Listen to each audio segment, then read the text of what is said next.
Hello, my shimmering stars. Today, I, Shaurya Grover, welcome you all to this amazing platform of PW English. Students, I welcome you all to your Nexus Batch and I welcome back you to your inorganic section. So, students, in our inorganic subject, we have already covered some chapters, but now today, it's turn of a new chapter. That is going to be your hydrogen. So, we are going to start with the chapter hydrogen for your class 11th. And we are going to understand this in depth. I feel you all are very excited for this, even I am.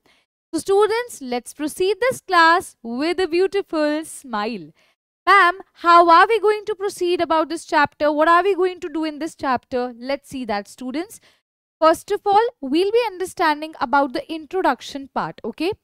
We'll be understanding about hydrogen basically in detail, that you know that hydrogen is an element in the periodic table, but why, a complete chapter is being, based upon it. So what's the reason behind that? We are going to understand that. The next part is we'll be seeing the position of hydrogen in the periodic table, okay? And then comes the isotopes of hydrogen, and then comes the preparation of dihydrogen. So these are the major segments that we are going to cover in this particular class today. Yeah? Okay. So let's start with the very first part that we are having with regard to the general introduction with regard to hydrogen. Now students, you very well know that hydrogen is the simplest element. It is the lightest element in the periodic table. This we very well know.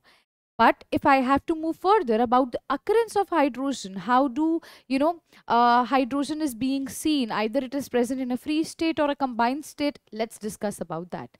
So first of all, the very first question comes to our mind that hydrogen name basically was given by whom? So it was given by Lavoisier, right? Moreover, students, he also told that hydrogen is basically water producer.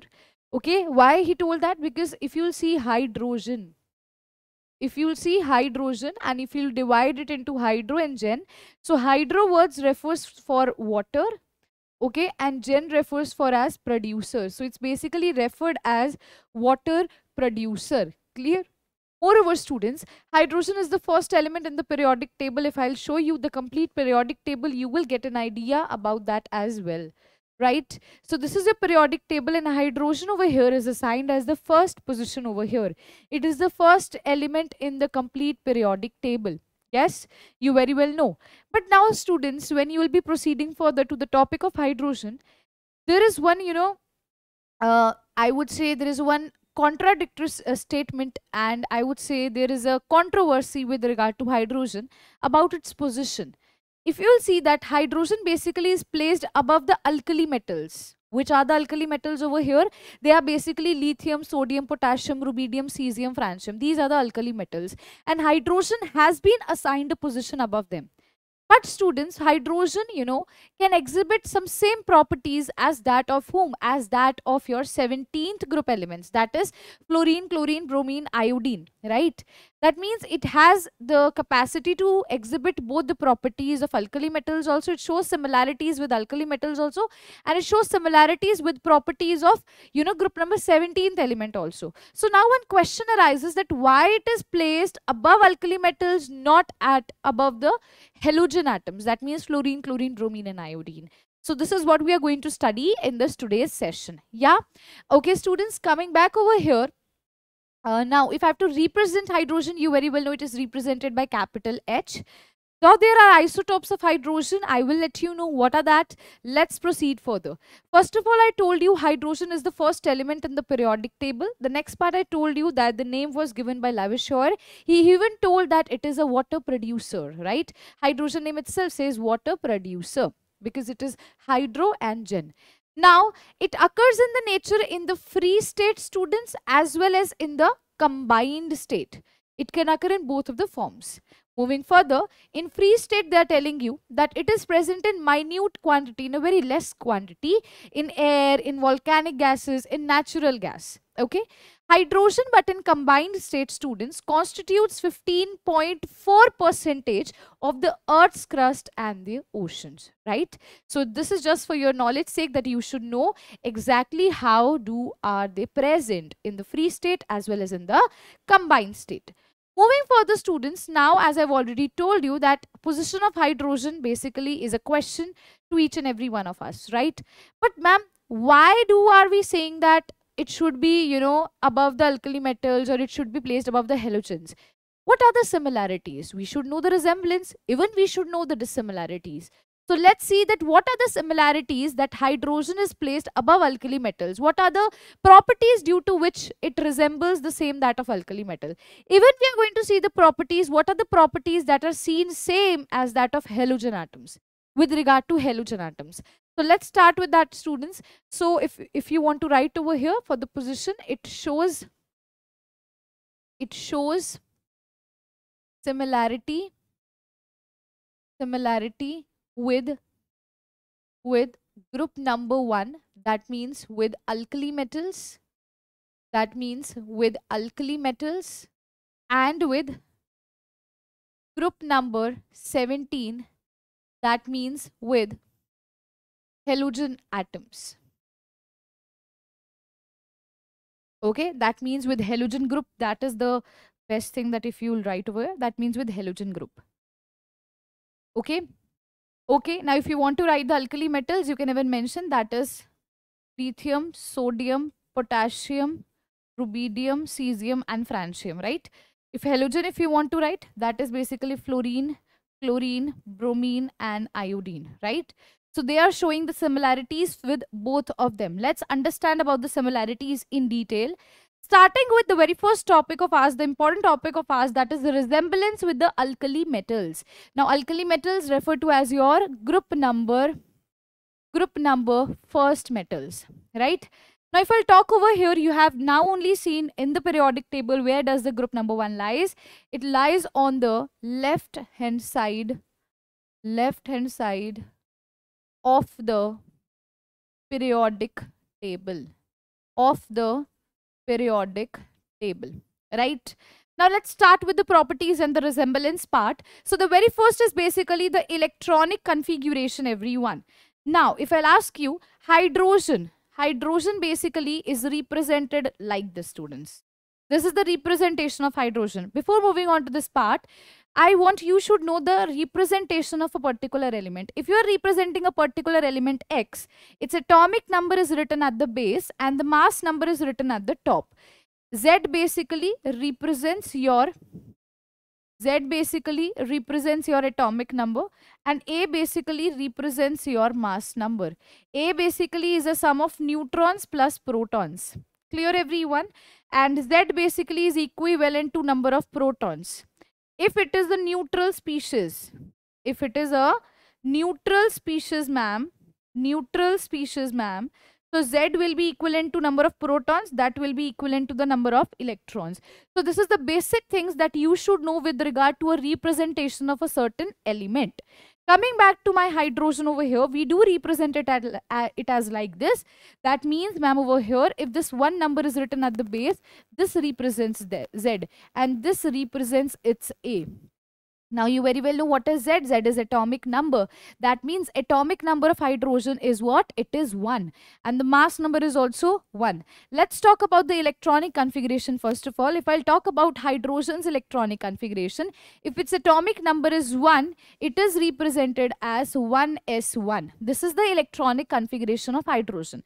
And if I'll talk about the electronic configuration of alkali metals, let's talk about what are the alkali metals?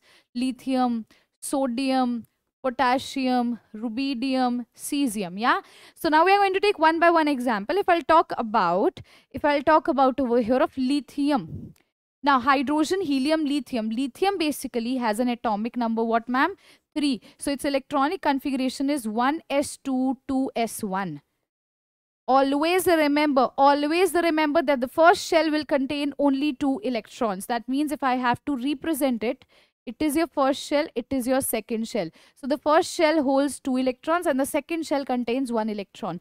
Always remember the first shell will hold 2 electrons, maximum of 2 electrons. If I have to represent your hydrogen, it is your first shell and it contains only 1 electron. So my question and my answer to this particular part of electronic configuration is basically that hydrogen in its valence shell contains 1 electrons, while lithium in its valence shell. Now, what is the word valence shell, ma'am? I'm writing each and everything in detail. If it is the very first time you are seeing this and you are starting this, so you should know each and every part. Valence refers to outermost shell. Valence refers to outermost shell, everyone. You should write meaning of each and everything that you are listening for the first time. If you have not done third chapter, fourth chapter, you are directly coming to the hydrogen part. I feel that when I'm explaining this, you won't face any problem. Now coming back over here, here you can see that the outermost shell contains one electron. Here the outermost shell also, the second shell contains one electron. So it has a similarity. Right? Let's talk about sodium also. Let's take a case of sodium also. Let me tell you the atomic number of sodium is 11 students. So if you'll write the configuration, it is 1s2, 2s2, 2p6, 3s1. Just check the electrons. 2 plus 2, 4. 4 plus 6, 10. 10 plus 1 is 11. If you're going to draw the structure of this as well, this is nucleus, first shell, second shell and third shell. The values over here are written represents your shell number. So in first shell, how many electrons, ma'am? 2 electrons. In second shell, you have 2 electrons of S and 6 electrons of P. That means total of 8 electrons. 1, 2, 3, 4, 5, 6, 7 and 8. Remember, first shell will hold maximum of 2 electrons, second will hold maximum of 8 electrons. Coming to the third shell, we have 1 electron. Now, in the outermost shell, in the third shell, we have how many electrons, ma'am? We have 1 electrons. So, the very first, resemblance with alkali metals is that they all exhibit 1 electron in the outermost shell. If you want to write this part, even you can write this. Have 1 electron in the outermost shell. And the configuration, general electronic configuration is going to be NS1. Outermost shell electronic configuration is going to be NS1. Here it is NS1, NS1, NS1. So outermost electronic configuration is NS1. Clear everyone with the very first part? I hope so. Let's talk about the next one now, students. Let me take a different color. Okay, so the next comes formation of unipositive ion. Let's talk about unipositive ion. Now, how ion is formed either by losing electron or by gaining electron. Very simple thing. Now with alkali metals, if I'll tell about the resemblance, students, what it is going to do. When it is going to liberate 1 electron, it will attain a unipositive condition. Let's talk about sodium. Sodium basically, if it is losing 1 electron, it will convert itself into Na positive. So this is unipositive ion being formed. So similarly, hydrogen can liberate 1 electron and convert itself into H positive.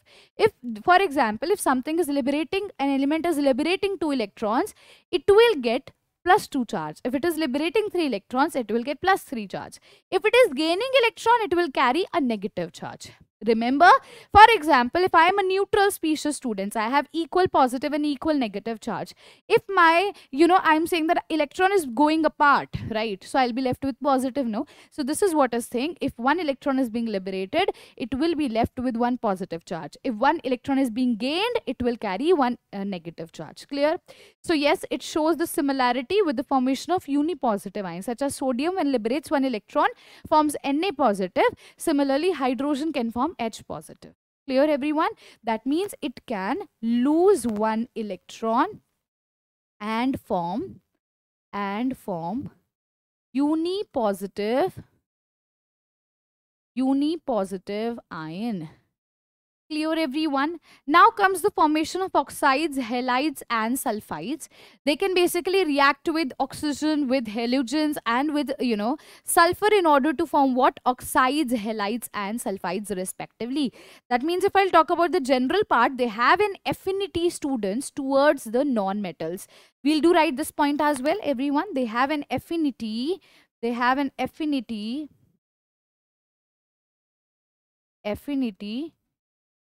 Towards the non-metals. That means they can react with non-metals and form compounds. Okay, hydrogen can also do so, alkali metals can also do so.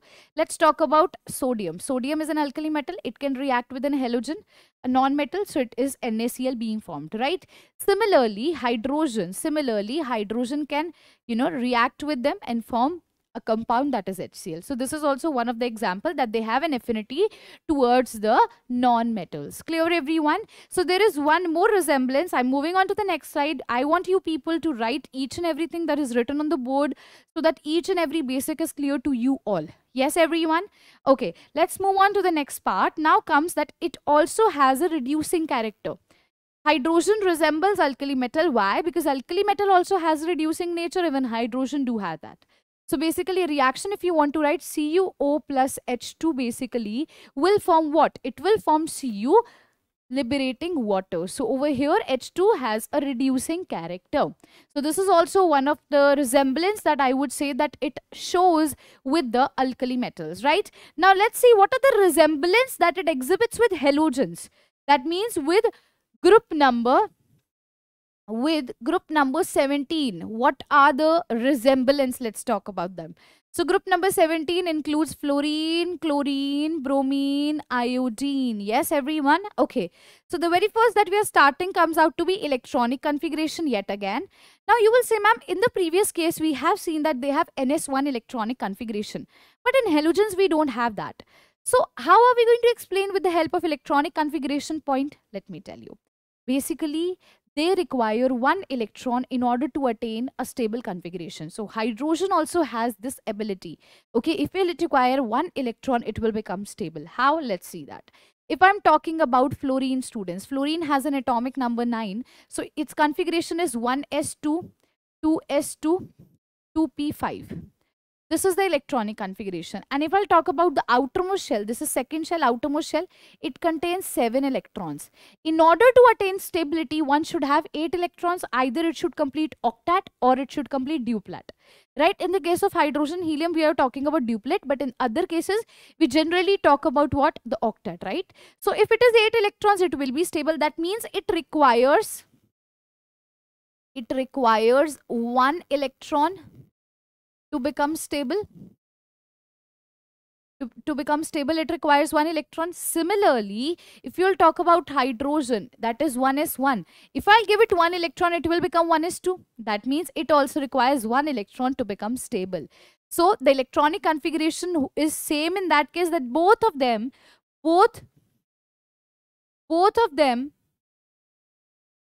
requires 1 electron to become stable. To become what? Stable. Now let's talk about atomicity. Let me tell you, they all are diatomic. They basically exist in the diatomic form. Such as if you'll see, fluorine can never exist as F only. It will always be seen as F2. Chlorine will be seen as Cl2. Bromine will be seen as Br2. Iodine as I2 in the diatomic form. Similarly, hydrogen will also be seen in its diatomic form, H2. Always remember that. Let's come to the ionization enthalpy. Now, first of all, this we already have done in detail, that what exactly is ionization enthalpy, ma'am. But yes, we should know that what is the resemblance with halogen part. Yeah, so ionization enthalpy basically is what? When we are removing 1 electron from the outermost shell. That means if I have to explain, I will write the minimum energy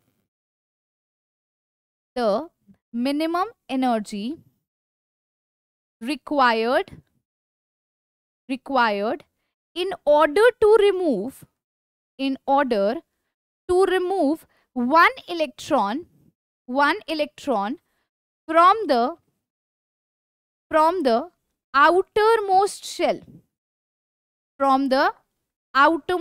That is what is ionization enthalpy. And let me tell you, hydrogen basically have same ionization enthalpy as that of halogen.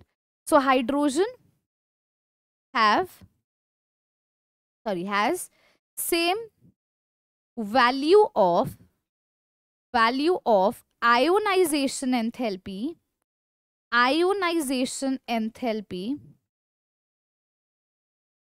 as that of halogens. Now many of you will say that, ma'am, what about alkali metals? They have more than alkali metals. I hope so this color is visible to you people. Yeah, so basically it has same value of ionization enthalpy as that of halogens, but it has more value basically than the alkali ones, right? Shall we move on to the next part? Yes, okay. Now students, let's see the next, resemblance, that is formation of uni-negative ion. If I'll talk about the formation of uni-negative ion, students, now the name itself says negative, that means a negative charge, right? So that means if one electron is basically, if I'm talking about a uni-negative, that means if I'm providing them one electron, right? So they are going to become stable. This is what is uni-negative state, right? Now only we have seen that they at least require one electron to become stable, right? So basically when, when fluorine, let's talk about, will acquire one electron, it will convert into F negative. Similarly, so hydrogen can also have a tendency to form a uni-negative ion in the same way. Yeah, let's talk about the next part, formation of hydrides and covalent compounds. So if I'll talk about the hydrides formation and the covalent compounds, before going on to that, it's very simple thing again. In the previous case, I told you they have the affinity towards the electronegative elements, that means towards the non-metals. Generally, that I told you. Over here, they have an affinity towards the electropositive elements. So they have affinity. So they have affinity towards electropositive elements. That means they can form hydrides with the metals generally, electropositive elements. So let's take an example. Let's talk about, sodium. Now basically, see, sodium, when it is forming a compound with hydrogen, now hydrogen here basically shows the resemblance as that of halogens one. So it can form an hydride, NaH, okay. Similarly, if I'll talk about chlorine, just as chlorine does with sodium, with the electropositive part, here chlorine acts as an electronegative part. So it is forming NaCl. Similarly, in NaH, Na acts as an electropositive part, but hydrogen acts as an electronegative part. Over here, hydrogen is an electronegative part, but in the previous cases, if you'll talk about, it was acting as electropositive one. Why? Because there it was showing the resemblance with the alkali metals. But over here, students, it is showing a resemblance with your halogen part. So when it is showing a resemblance with halogen ones, it will be behaving as an electronegative element, right? Clear everyone? That means electronegative part, and this is electropositive element, electronegative element. Clear with this part? Let's talk about covalent compounds formation. So yes, just as chlorine can form a compound with chlorine can form a compound with carbon, it can form CCl4 forming a covalent compound. In the same way, hydrogen can do so and can form CH4. Clear? Now there is one homework question you need to write down in the comment section, other compounds that are related with the covalent compounds that we can create with hydrogen as well as with the halogens, right? So you need to write down in the comment section. Let's see what are the compounds you can create with halogens and with that of hydrogen also. Okay, so let's move on to the next one now, students. Let's see the differences. See, this till now what we have done is we have seen the resemblance with the alkali metals, we have seen the resemblance with the halogen part. But what are the differences, ma'am? Are there any differences that we do observe for the alkali metals or for the halogen? Yes, students. So first of all, difference comes with regard to the alkali metals. So I've already told you about ionization enthalpy. I told you that ionization enthalpy of hydrogen is similar to that of halogen but not as that of alkali metals. So ionization enthalpy of hydrogen, which is about 1312 kilojoule per mole, is very high as compared to that of alkali metals. If you look up to lithium and sodium, I have provided over here. So the value of hydrogen is very, very high in regard to that. But repeating again, it is similar to that of halogen part. Yeah, let's come to the next difference that we are going to observe it over here. So alkali metal possesses metallic character, but hydrogen does not possesses any metallic character under normal condition. So this is also one of the differences that you should know about with regard to hydrogen and the alkali part. Next is the size of H positive. Now, how is H positive, created? It is basically created by losing one electron, right? So the size of H positive is extremely small as compared to the normal atomic and ionic size of alkali metals.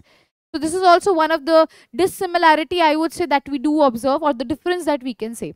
Now, due to the small size, what happens? Due to which H positive does not exist freely and is always associated with other atoms or molecules. It cannot exist freely. It need to combine with someone else to be stable, to be existed in nature.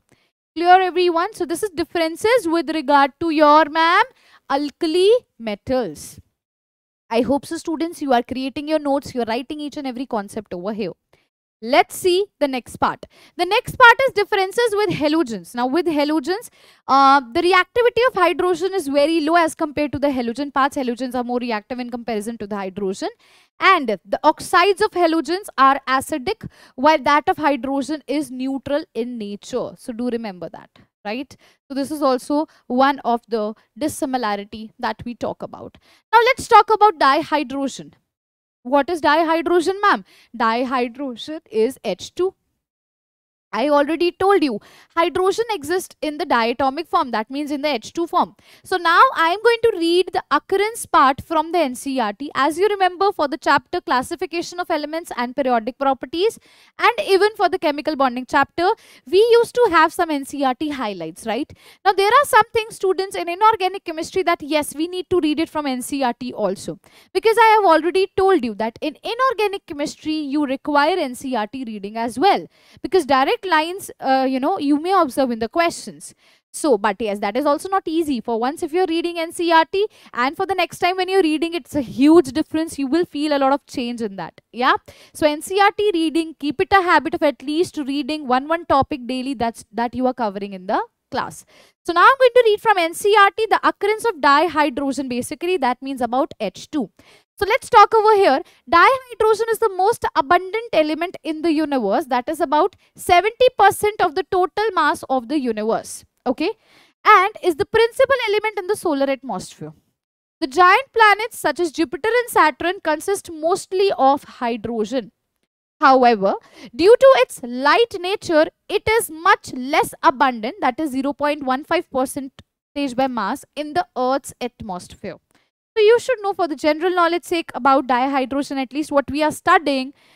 What is its occurrence? How do we see that in atmosphere, right? So, of course, in the combined form, it constitutes 15.4% of the Earth's crust. This line I've already told you at the start, right?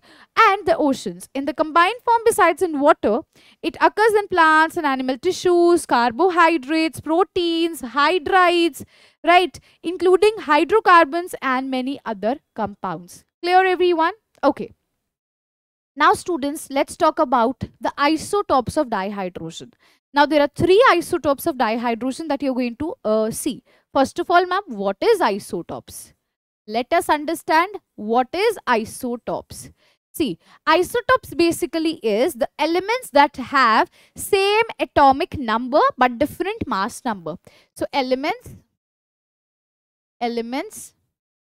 that have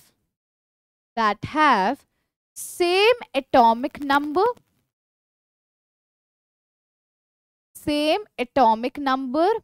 but different mass number. Okay, that means let's take an example of hydrogen itself. So hydrogen basically has 3 isotopic forms, students. One is protium, second is deuterium, and third is tritium.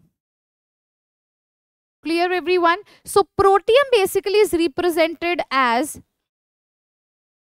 like this, deuterium is represented as like this, and tritium is represented as like this. Even it is represented as like this. Clear, everyone? So you can represent protium in this way, where it has an atomic number 1, mass number 1. Here Z value is 1, A value is 1.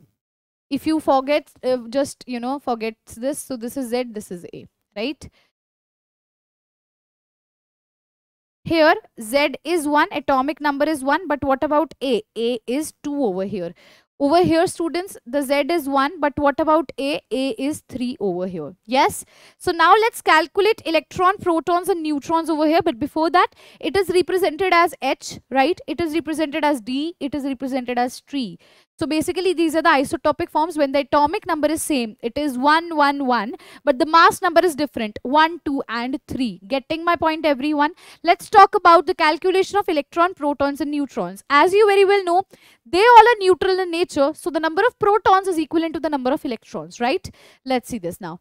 Z basically is equivalent to number of protons. So Z is 1, protons will be 1. Now, we know that A basically is a sum of neutrons plus protons.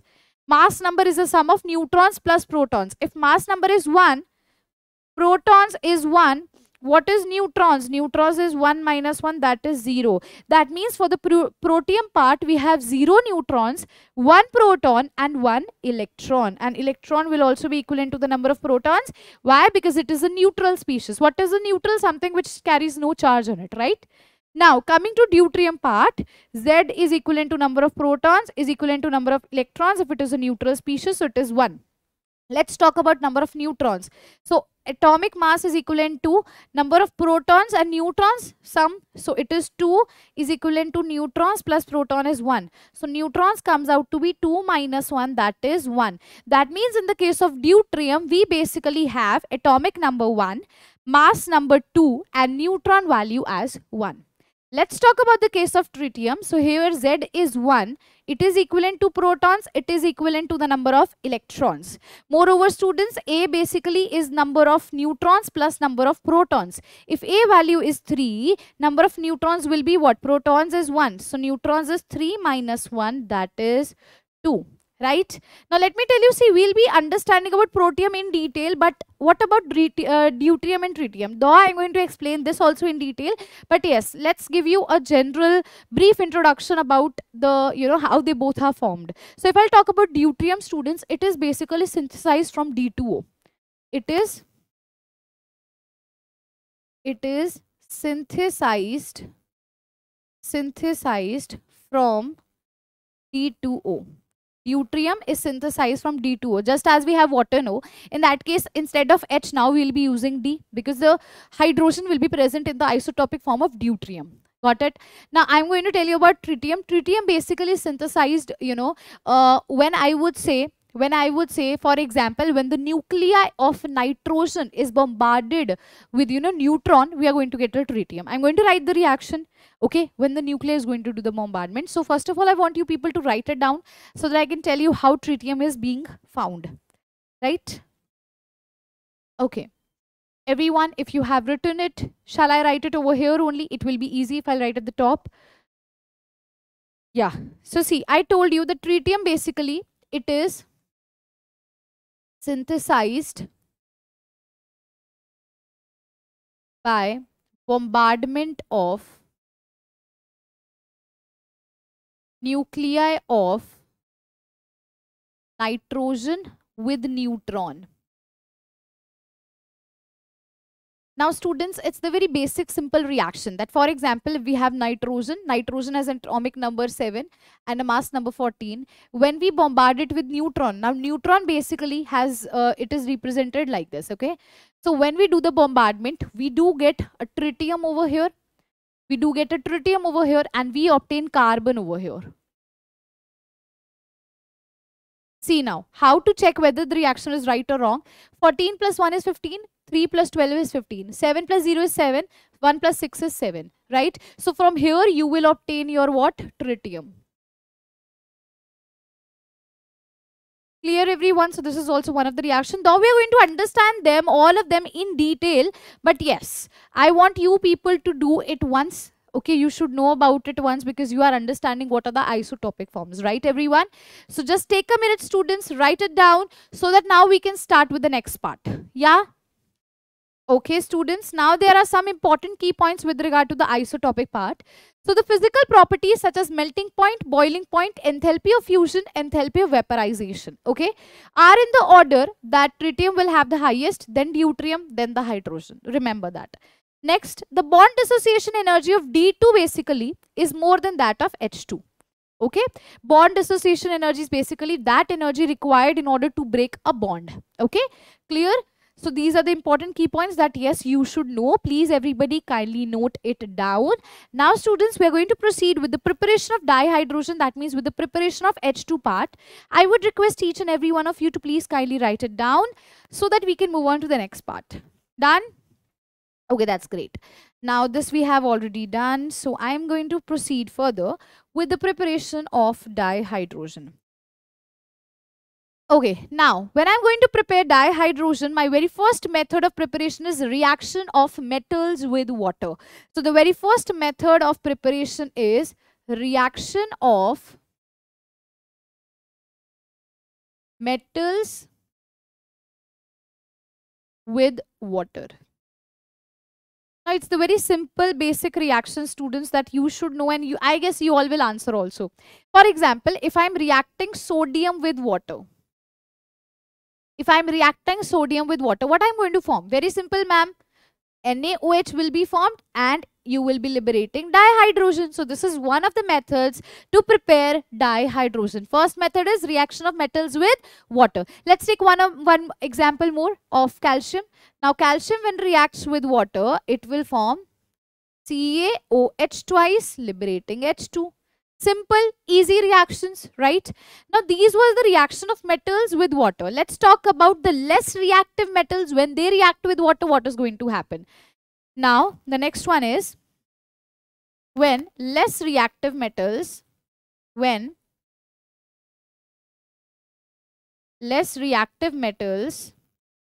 combine with water, what is going to happen? Now this is not going to take place at room temperature, remember that.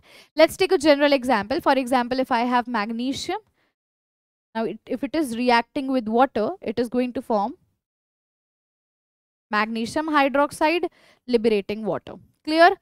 Clear, everyone? So in all of the cases, hydroxides are being formed: sodium hydroxide, calcium hydroxide, magnesium hydroxide. Similarly, you can take a case of aluminium over here, right? So this is first is reaction of metals with water. Next is less reactive metals when they react with water. Now third is when metals react with steam. Metals react with steam.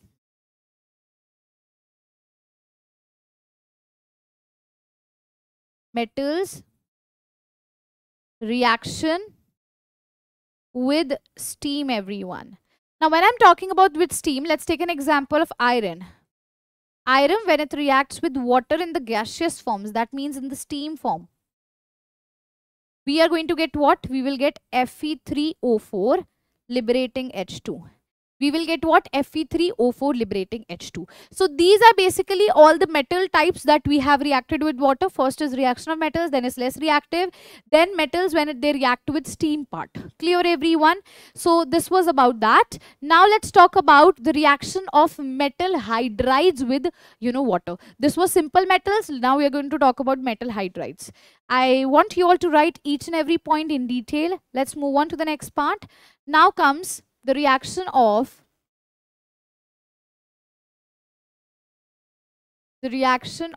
metal hydrides,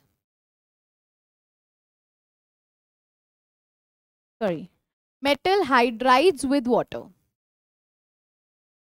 Now when I'm talking about metal hydrides, let's take a case of sodium hydride, that is NaH. When NaH, students, reacts with water, what is going to form, ma'am? Again over here, hydroxide will be formed, NaOH will be formed, H2 will be released. Now this equation you need to balance on your own. Let's see you know the balanced equation or not. You know the balancing concept or not. So you have to write your answer in the chat section with the balanced chemical equation. Let's take an hydride of calcium, CaH2. When it's react with water, students, again calcium hydroxide will be formed, liberating H2. That means liberating dihydrogen over here. So this is again one of the preparation in order to prepare your dihydrogen. Clear, everyone? Yeah? Okay, students, just write it down. Now let me tell you one of the important method, that is going to be your water gas plus steam. When water gas reacts with steam, it is again going to prepare a dihydrogen, the Bosch process. Let's understand about that as well. So in Bosch process, water gas reacts with steam. Now what is water gas? Water gas, students, basically is a mixture of carbon monoxide and H2. It is a mixture of carbon monoxide and H2. So when you're going to react it with the steam, that means water in the gaseous form, you are going to obtain what? You are going to obtain over here CO2, liberating your dihydrogen. Now let me tell you about this particular reaction, students. This particular reaction will occur in the presence of a substance, that is Fe2O3, or either you can do this in the presence of Cr2O3, right? So this is what is a water gas, and yes, many a times questions are asked what is a water gas. So it is a mixture of carbon monoxide and H2. Everyone please write down, so that now we can move on to the next processes of the preparation of dihydrogen. Yes, okay. Let's start with that. Now, the next preparation method is the laboratory method. In the labs, how you are going to prepare it, right? Now, this method basically is like when you are going to react, by the action of dilute HCl on granulated zinc. Now, I want you to do this reaction on your own and write the answer. So, when zinc reacts with dilute HCl, you have to tell me what is the product being formed. Though I know that dihydrogen is being obtained, but yes, I want the answer from you and yours end also. Because I feel this is so easy reaction that I've given over here. Such as, again, a reaction can occur. For example, magnesium can also react with dilute HCl. Okay, magnesium can also react with dilute HCl. So these two are homework for you people. Let's see whether you are able to tell me what is the byproduct and the product being obtained over here. One more thing, students, even zinc can react with H2SO4. Even zinc can react with H2SO4, liberating your ZnSO4 and dihydrogen. So this is also one of the methods of preparation that we can go through, right? The next part is by action of aqueous alkali, such as NaOH on zinc, aluminium, right? Now, here what happens, for example, if I'm taking Zn and I'm reacting it with NaOH, here what is going to be formed? Here sodium zincate will be formed. That is basically Na2ZnO2. This is sodium zincate, liberating your H2. Liberating what? Your H2. If you want to write, it is sodium zincate. Clear, everyone? Okay, in the same way, students, you can do for aluminium. Aluminium on reaction with NaOH. Let's see whether you know the answer or not. If I have created for the zinc, in the same way you have to create for the case of aluminium. Clear, everyone? Just write down, these are the laboratory methods that are basically done in the lab, students. Right, let's move on to the next part. Yeah, okay, now comes the next method. Again, it comes basically the electrolysis of basically the acidified alkaline water using platinum electrode gives hydrogen gas. Okay, let's talk about the electrolysis process.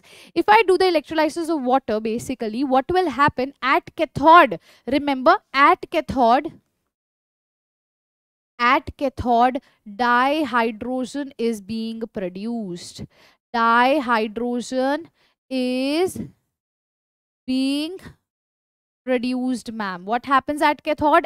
See what happens. Basically, water splits into H positive and OH negative.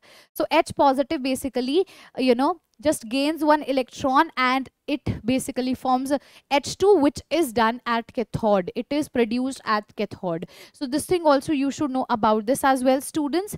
Yeah, okay. So now, students, this ends our today's topic, that is still methods of preparation. Now let's do some questions based upon this so that we can get an idea that whether we are getting a topic or not. So I'm going to give you at least 30 seconds for each and every question to answer, so that you may not feel like it is a recorded session, or you will be feeling like, okay, we are doing with ma'am itself.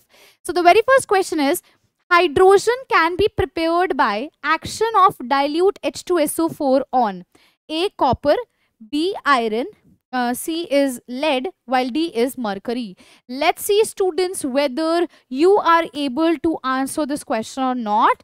Just take 30 seconds timer, okay, because I want you all to do it in a proper manner. Sorry, I just put a clock over here instead of the timer. Okay, just 30 seconds for this question. Let's see whether you are able to answer this question or not. And yes, if you know it, in the comment section, you need to write the complete reaction of it.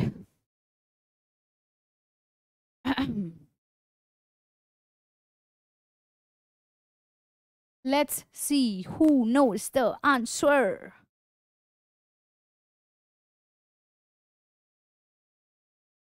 Oh, the timer has stopped, students.